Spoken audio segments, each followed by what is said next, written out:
born into this world all alone. No parents by her side. Only a stranger's touch for the baby with no name. Delivered by C-section last month to a mother already gone, fatally injured in an explosion. She's been in an incubator since, stable now, but still fragile, doctors say.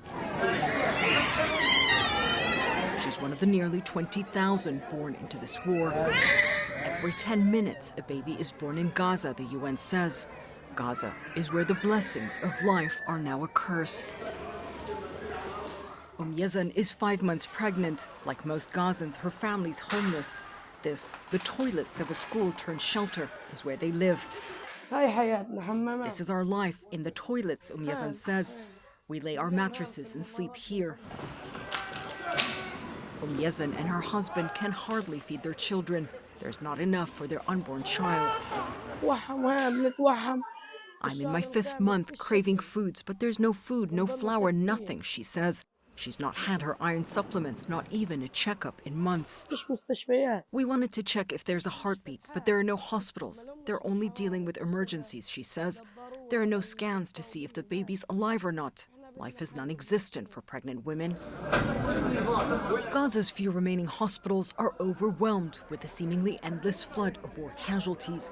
There's no chance of carrying out routine care, and the estimated 50,000 pregnant women and their unborn babies are left out in the cold. Their already precarious situation before the war now dramatically worse. About 40% of all pregnancies are now high-risk, aid groups say. Miscarriages, stillbirths, preterm labor, and maternal mortality are much more likely.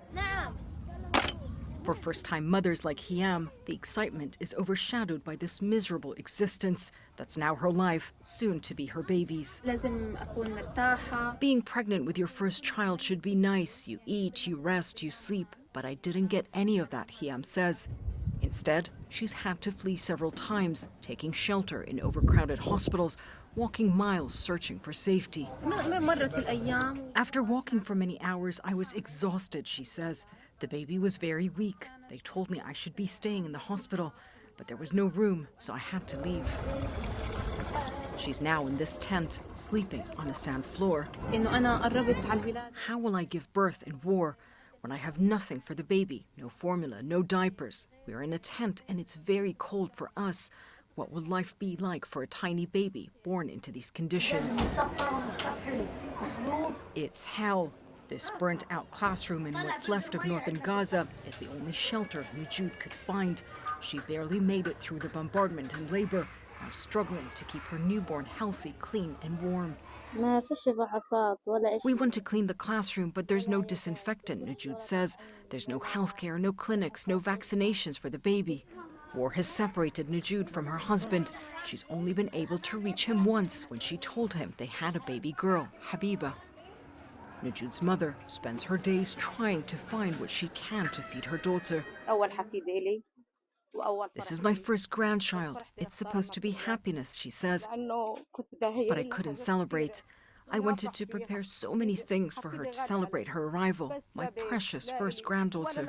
She didn't even get the new clothes I bought her. It's never been harder to be a mother in Gaza. All you can do is hold your baby tight and hope you both survive this nightmare. Jumana Karachi, CNN, London.